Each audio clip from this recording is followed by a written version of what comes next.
Hello friends, welcome back to our YouTube channel. हमारे आज की वीडियो का टॉपिक है कॉस्ट सेंटर और कॉस्ट कैटेगरी।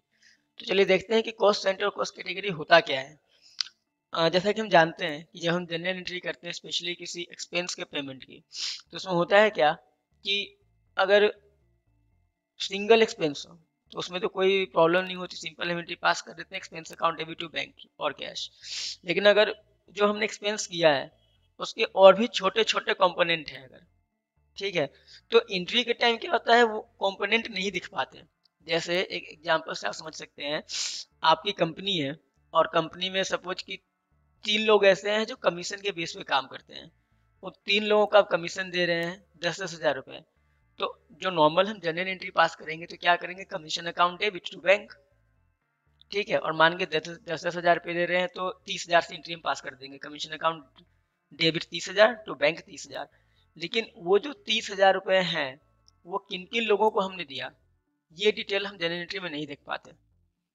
तो यही डिटेल हम मेंटेन करते हैं कॉस्ट सेंटर और कॉस्ट कैटेगरी के थ्रू।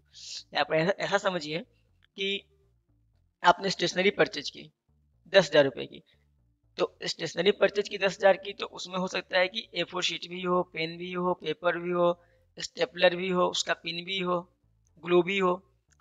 तो एंट्री में क्या है, नॉर्मल एंट्री पास करेंगे हम stationery account debit to bank 10 हज़ार रुपये। लेकिन अगर उस एंट्री में हमें ये भी देखना हो कि 10 हज़ार रुपये जो हमने खर्च किया है वो कहाँ कहाँ किया, वो चीज़ नॉर्मल एंट्री में नहीं दिख पाती। तो उसी की अगर डिटेल के साथ हमें एंट्री पास करनी हो तो कॉस्ट सेंटर कॉस्ट कैटेगरी का यूज करते हैं, ठीक है। अब कॉस्ट कैटेगरी क्या है और कॉस्ट सेंटर क्या है। तो स्टेशनरी हुआ जो मेन एक्सपेंस हमारा होता है, सॉरी, जो मेन एक्सपेंस है वो हुआ कॉस्ट कैटेगरी, और उसके जो कंपोनेंट है वो हुए कॉस्ट सेंटर। जैसे कि हमारा जो पहला एग्जांपल था कमीशन वाला, तो उसमें कमीशन हुआ कॉस्ट कैटेगरी, और वो जो 3 लोग थे सपोज एबीसी, तो वो एबीसी हुए कॉस्ट सेंटर। ऐसे ही जो सेकेंड हमारा एग्जांपल था स्टेशनरी का, तो स्टेशनरी हुआ कॉस्ट कैटेगरी, और उसके जो कंपोनेंट थे जैसे कि वो A4 sheet, pen, paper, glue, stapler, उसकी पिन, ये सारे हुए कॉस्ट सेंटर, ठीक है।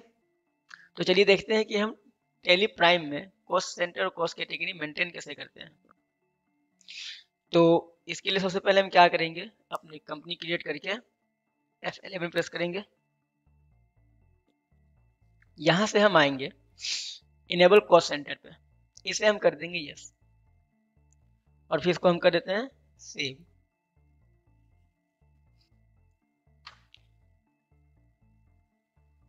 ठीक है, सेव करने के बाद हम सीधे कहाँ आएंगे, क्रिएट पे, और क्रिएट पे आने के बाद हम यहाँ क्रिएट करेंगे कॉस्ट कैटेगरी कॉस्ट सेंटर। लेकिन जैसा कि आप देख रहे हैं कि हमें बस कॉस्ट सेंटर दिख रहा है, कॉस्ट कैटेगरी नहीं दिख रहा। तो इसके लिए हमें जाना पड़ेगा शो मोर पे, यहाँ आके हम एंटर करेंगे। अब आ गया कॉस्ट कैटेगरी भी।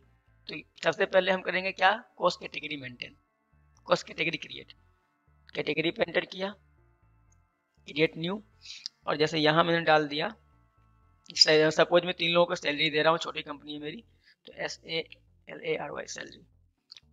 अब यहाँ पे 2 ऑप्शन और दिख रहे हैं हमें, allocate revenue items, allocate non revenue items. अब ये दोनों क्या है, तो रेवेन्यू आइटम्स का मतलब हुआ वो सारे आइटम्स जो कि प्रॉफिट एंड लॉस अकाउंट में ट्रांसफर होते हैं, और नॉन रेवेन्यू आइटम जो कि बैलेंस शीट में हो जाते हैं, ट्रांसफर होते हैं। तो हम सैलरी दे रहे हैं मतलब क्या, हमारा एक्सपेंस हो रहा है। तो हम सबको पता है कि जितने भी एक्सपेंस होते हैं या फिर इनकम होती है वो फाइनेंशियल ईयर के एंडिंग में कहाँ जाता है, प्रॉफिट लॉस अकाउंट में। तो सैलरी दे रहे हैं तो एक्सपेंस है तो ये जाएगा ही जाएगा प्रॉफिट लॉस अकाउंट में, इसलिए पहले से ही ऑप्शन यस है। और सैलरी दे रहे एक्सपेंस है तो एक्सपेंस तो बैलेंस शीट में जाता है नहीं, इसलिए यहाँ पे नो है, तो इसे नो ही हम रहने देंगे और कर देंगे सेव।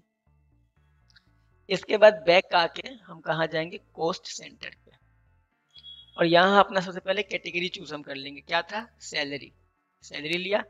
अब जो इसके कंपोनेंट है, सपोज 3 लोगों को सैलरी दे रहा हूँ मैं ABC, तो यहाँ क्रिएट किया ए, इसे कर दी और इसे कर देंगे सेव। अब यहाँ अंडर है प्राइमरी, तो ये प्राइमरी क्या है, ये नेक्स्ट एग्जांपल हम देखेंगे, अभी इसको करते हैं सेव हम। नेक्स्ट है बी, और फिर है सी, सेव कर दिया। अब यहाँ से क्या है कि हम जाएंगे वाउचर पे एंट्री करने के लिए, वाउचर पे आए,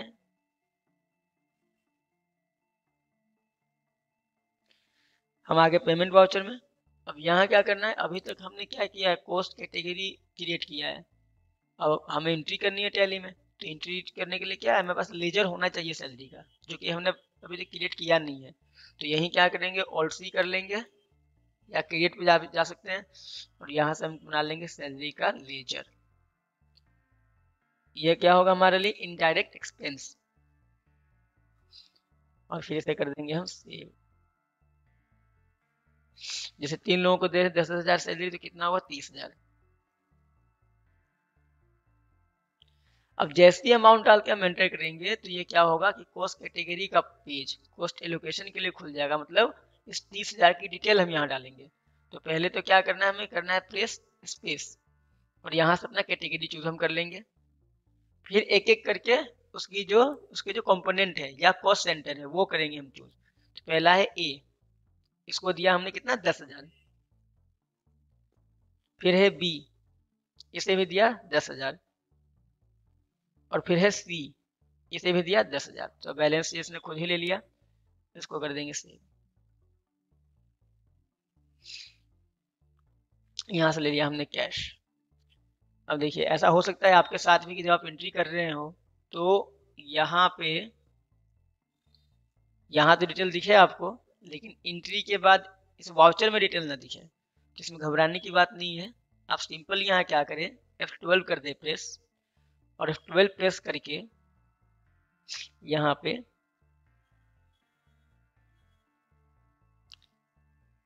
इस ऑप्शन को यस कर दे, शो कॉस्ट सेंटर डिटेल, और सेव कर दे। तो जैसे ही इस ऑप्शन को आप यस करेंगे, तो यहाँ डिटेल आपको दिख जाएगी। देखिए मैंने कौन सा ऑप्शन यस किया था, एक बार फिर देख लीजिए। F12 करेंगे प्रेस, और यहाँ से ये ऑप्शन कर देंगे यस। इस कंडीशन में जब डिटेल न दिखे आपको तब, ठीक है। तो डिटेल दिख गई। देखिए अब क्या होता है, अगर हम ये एंट्री बिना कॉस्ट सेंटर के करते या बिना कॉस्ट कैटेगरी के करते, तो क्या एंट्री होती, normal salary account debit to cash 30,000, detail नहीं दिखती। लेकिन अब इसमें फायदा क्या हुआ कि ये 30,000 रुपये हमने पेमेंट किया है सैलरी का, तो किस किस को कितना कितना हमने पे किया वो यहाँ शो हो रहा है। इसको अब कर देंगे यहाँ से हम सेव। जो नरेशन होगा, नरेशन हम डाल देंगे। ये हमने डाल दिया, बीइंग सैलरी पेड।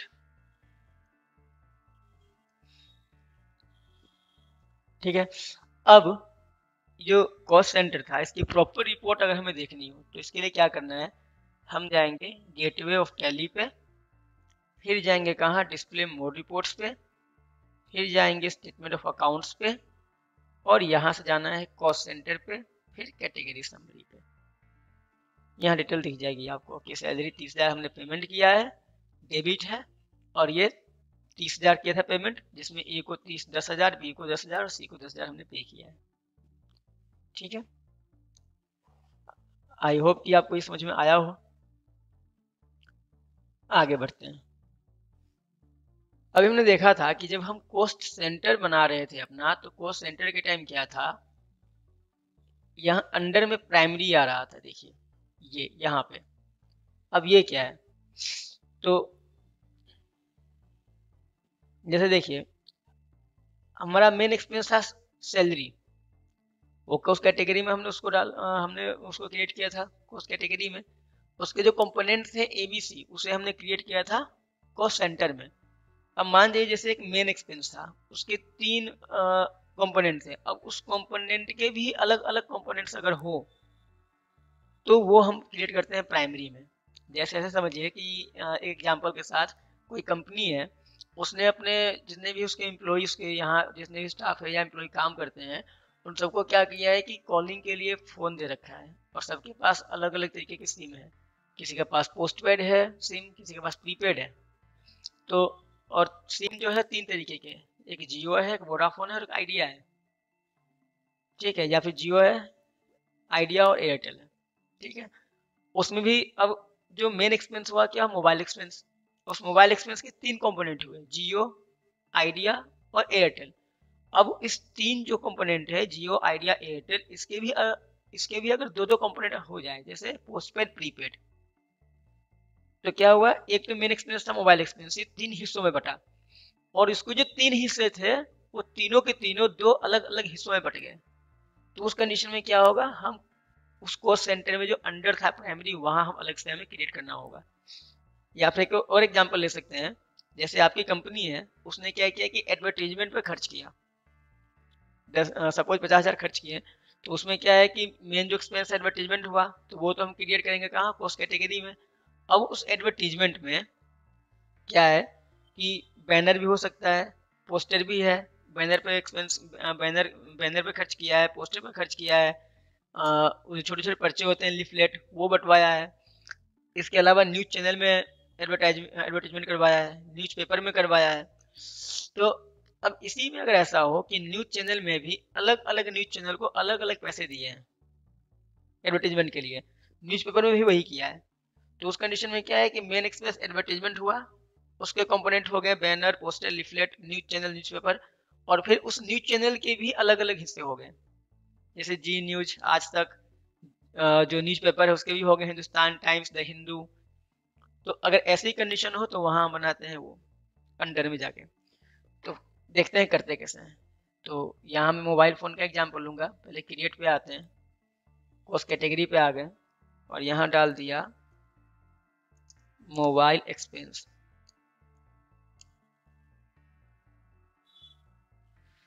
और ये क्या है, दोनों हम पहले ही जान देख चुके हैं, इसको कर देते हैं सिंपल सेव। अब आते हैं कहाँ, अपने कोस्ट सेंटर पे, और यहाँ कैटेगरी चेंज कर लेंगे, मोबाइल एक्सपेंस ले लेंगे, और यहाँ पहले बना दिया जियो, सेव कर दिया, फिर बना दिया एयरटेल, इसे भी सेव कर दिया, फिर बना दिया आइडिया, और इसे भी सेव कर दिया।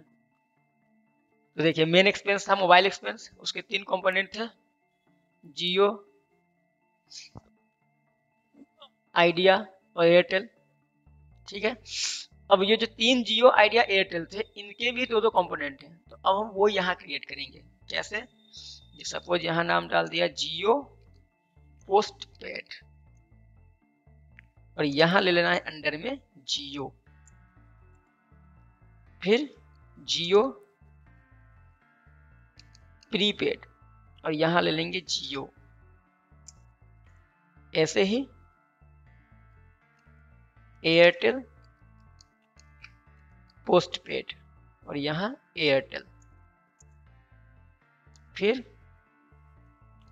एयरटेल प्रीपेड, और यहाँ फिर एयरटेल। और जो आइडिया है उसमें कुछ भी नहीं है, सिंपल सिम है, तो उसको छोड़ देते हैं, ठीक है। अब क्या है, अब करेंगे हम नॉर्मल अपनी एंट्री पास। इसके लिए कहाँ जाना है, वाउचर पे, वाउचर पे जाके या तो क्रिएट पे आ जाना है, या फिर ऑल्ट सी करना है। क्यों, क्योंकि अभी हमने बस कोस्ट कैटेगरी क्रिएट किया है, लेजर क्रिएट किया नहीं, और बिना लेजर के क्या होगा कि हम बिना लेजर के एंट्री पास नहीं कर सकते। तो ऑल्ट सी करेंगे, और यहाँ हम बनाएंगे एक लेजर मोबाइल एक्सपेंस का अंडर इनडायरेक्ट एक्सपेंस, और इसको कर देंगे सेव। और यहाँ डाल दिया सपोज हमने कितना, 10,000 रुपया, एंटर किया। अब यहाँ ले लिया मोबाइल एक्सपेंस, और यहाँ क्या करना है, अब यहाँ पर कंफ्यूजन क्रिएट ये होता है कि यहाँ एयरटेल ले या एयरटेल पोस्ट पेड ले। अच्छा, यहाँ स्पेलिंग गलत हो गई, ठीक है, जियो ले या जियो पोस्ट पेड ले, या प्रीपेड ले। तो यहाँ हमें एयरटेल नहीं लेना, एयरटेल पोस्ट पेड लेना है, ठीक है। पोस्ट पेड लिया, और सपोज ये है 2,000 डाल दिए, सॉरी 2,000 डाल दिया। फिर ले लिया एयरटेल प्रीपेड, एयरटेल प्रीपेड, ये डाल दिया 1,000।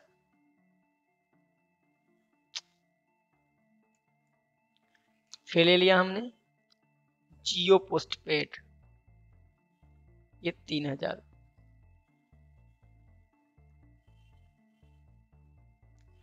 और फिर ले लिया जियो प्रीपेड 1,000। और लास्ट में आइडिया, तो जो था हमारा आइडिया का तो कोई कंपोनेंट था नहीं, सिंपल था, तो बस आइडिया ले लेंगे, जो बैलेंस था वो 3000। तो इधर अगर हम देखें तो एयरटेल पे जो टोटल एक्सपेंस हुआ एयरटेल के सिम पे कितना 3000 रुपये का, और जियो पे 4000 का, और टोटल जो मोबाइल एक्सपेंस था वो था 10,000 रुपये का। तो यहाँ से कर देंगे इसे सेव, और यहाँ आके हम ले लेते हैं कैश, या फिर हम क्या करते हैं कि बैंक का लेजर क्रिएट कर लेते हैं, बैंक SBI, अंडर बैंक में आ गया।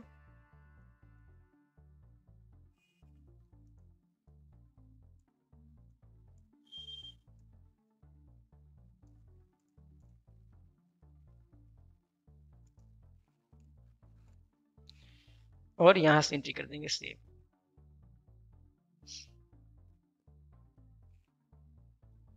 अब क्या है कि इसकी भी रिपोर्ट कहाँ चेक करेंगे हम, डिस्प्ले मोर रिपोर्ट्स पे आके, यहाँ से आगे स्टेटमेंट ऑफ अकाउंट्स पे, फिर कॉस्ट सेंटर पे, और कैटेगरी समरी पे। अब देखिए अच्छी बात क्या है कि हमने वहाँ पे एयरटेल नहीं लिया था, एयरटेल पोस्टपेड लिया था, एयरटेल प्रीपेड लिया था, और जियो की जगह जियो पोस्टपेड जियो प्रीपेड लिया था। लेकिन यहाँ क्या है कि जब रिपोर्ट चेक करने हम आए तो एयरटेल पे जितना एक्सपेंस था टोटल वो जोड़ के दिखा दिया इसने, और जियो पे जितना हुआ था जियो का दिखा दिया। जब एयरटेल पे आकर जब एंटर करेंगे तो एयरटेल की डिटेल हमें दिखाएगा कि एयरटेल पे टोटल खर्च 3000 का था, जिसमें एयरटेल पोस्टपेड पे 2000 और प्रीपेड पे 1000। ऐसे ही जब जियो पे आएंगे तो दिखाएगा कि जियो पे टोटल खर्च 4000 का था, जिसमें जियो पोस्टपेड में 3000 और जियो प्रीपेड में 1000। और आइडिया सिंपल था, उसमें कोई पोस्टपेड प्रीपेड था नहीं, तो आइडिया का सिंपल दिखा रहा है 3000 रुपये का एक्सपेंस। ठीक है, तो ये था टेली प्राइम में cost centre cost category maintain करना। तो कॉस्ट सेंटर कॉस्ट कैटेगरी के ऊपर जो था ये हमारी पहली वीडियो थी, इसकी और 2 वीडियो हम आपके सामने लेके आएंगे। ये था normal cost centre cost category कैसे मेंटेन करते हैं। इसके अलावा एक प्री डिफाइंड कॉस्ट सेंटर का भी ऑप्शन होता है, तो या फिर कॉस्ट सेंटर क्लास बोल दें, उसी को टेली प्राइम में कॉस्ट सेंटर क्लास बोलते हैं, और टेली ERP9 में pre defined cost centre allocation for transaction बोलते हैं। तो उस टॉपिक वीडियो हम उस टॉपिक पर हम नेक्स्ट वीडियो बनाएंगे। तब तक के लिए अलविदा लेते हैं आपसे। अगर ये वीडियो पसंद आई हो, टॉपिक समझ में आया हो, तो वीडियो को लाइक करें, अगर चैनल पर न्यू है तो चैनल को सब्सक्राइब करें, और वीडियो को शेयर करना ना भूलें। ठीक है, तो देखिए मिलते हैं नेक्स्ट वीडियो में। और अगर आपकी कोई भी क्वेरी हो टेली से या एक्सेल के रिगार्डिंग, तो आप कमेंट सेक्शन में हमसे पूछ सकते हैं। ठीक है, तब तक के लिए बाय, मिलते हैं अपनी नेक्स्ट वीडियो में।